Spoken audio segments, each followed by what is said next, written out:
Hello there again, YouTube. It is once again I, your gothic host, with the most, Knox Burzum, back to bringing more blasphemous banter. Today, we finish our own little Satanic Panic week with Studio 666.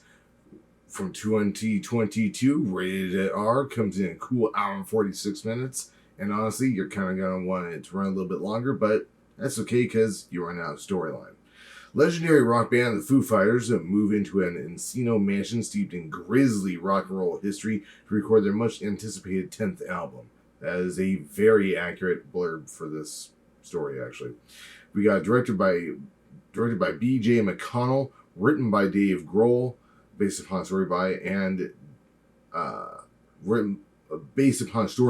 Grohl, I guess I should say, and screenplay is by Jeff Bueller. So I'm guessing that Dave probably basically told him what his idea was, and Jeff Bueller wrote it. We've got 5.7 on IMDb. We got a 50-50 score from Metacritic. Parental Guide gives it sex and nudity of being mild. Violence and gore, severe. Yeah, it fucking is. Profanity. Holy shit, they say the word fuck so many times. Alcohol, drugs, and smoking, moderate. And frightening and intense scenes, severe. Alright, so let's see here. Who do we have starring in this? Of course, Dave Grohl, Nate Mendel, Pat Smear, Taylor Hawkins, RIP, Rami Jaffe, Chris Shiflett, and Whitney Cummings are the major players in this one, and let me tell you, they all knock it out of the park. I have not laughed this hard at a horror comedy in years. It is intentionally campy, but not to the point of it being annoying. There's a few tongue-in-cheek jokes. I love the fact that in the beginning of the movie, at least, Kerry King is their lead band gear guy. He's their sound dude, and it's just kind of beautiful. Also the first one to die. Spoiler alert, I suppose. The movie is great. Dave and the band, I'm pretty sure, just wore their own clothes. Taylor Hawkins admitted on some talk show, I guess, that he literally refused to read the script and basically just ad-libbed everything that he said. And it kind of shows, but not in a bad way. Like, he's still pretty quick to fire when he's supposed to, especially when it's him and Dave bouncing off of each other. He's fine. I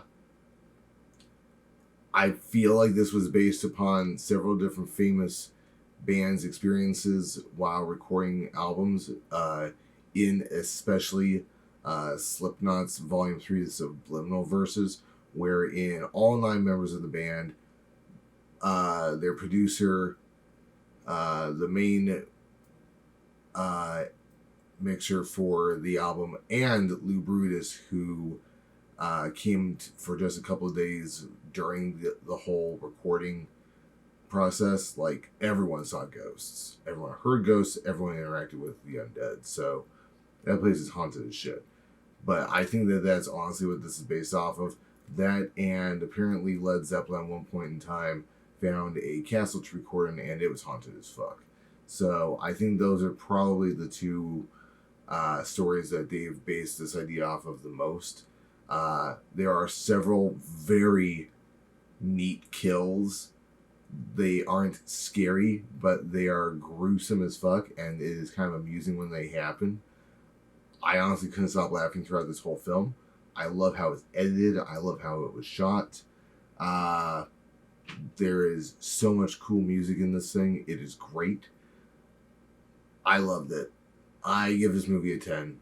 I don't fucking care if I'm biased because Foo Fighters are like probably my second favorite band of all time. They knocked it out of the park. It's great. This thing was apparently shot during the COVID lockdown, so I guess they got bored and decided, fuck it, we'll make a movie. You can either buy it or you can see it on pretty much any of the usual platforms that we mentioned. It will probably be $3.99 to $5 because it's still really new. but there are a whole multitude of ways that you can see it, I'm sure. With that, spoilers. You have been warned.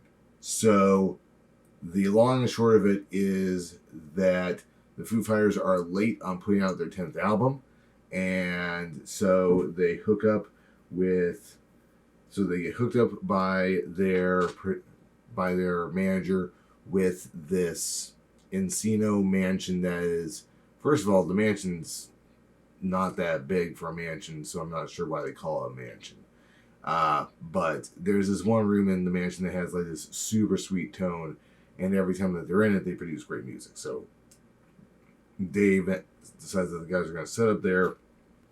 So Dave eventually stumbles down into the basement, and he ends up finding this raccoon that's been opened probably while it was still alive, and like its blood is draining down into or onto the floor, and he finds this like this reel-to-reel player that basically has the last recording of this fictional rock band on it, and as he plays it, it's this like perfect doomy heavy rock thing, and he gets possessed by the long dead spirit of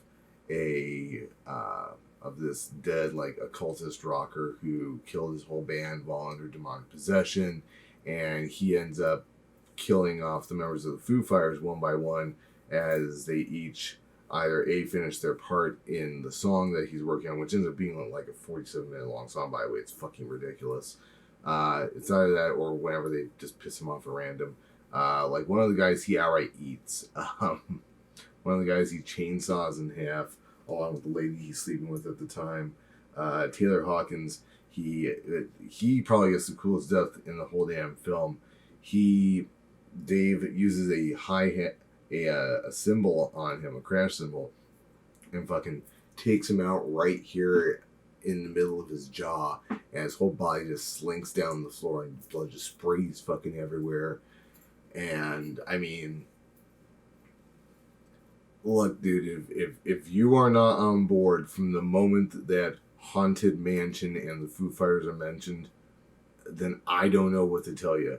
This movie is exactly what you think it's going to be. It is hardcore spoopy. It is supposed to be funny. It's supposed to be spooky and kind of hammy.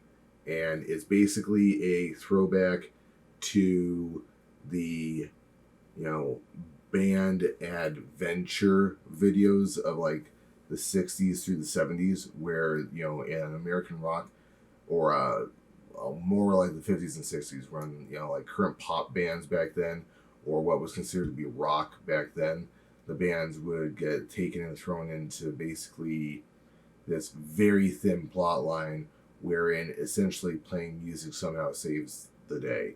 And that's basically what this whole movie is. It's great. I thought the special effects were just fucking amazing. I loved all the practicals. I loved all the CG. Because you can't tell, for part of the movie, you cannot tell what is CG and what is not. But it's just so cool. Like, I don't want to spoil everything, frankly. And I'm leaving a lot of it very vague because I really want you to go watch this film, especially around Halloween time next week. I think that it's going to be a great addition to everyone's yearly viewings. And I just loved it. Flat out. That's my opinion of Studio 666. It's a great fucking movie. You're going to have a wonderful time watching it. Get a whole bunch of your friends together. Everyone can laugh out loud and have a few beers to it. Peace, love, and heavy fucking metal, folks. Like, comment, subscribe. Bye.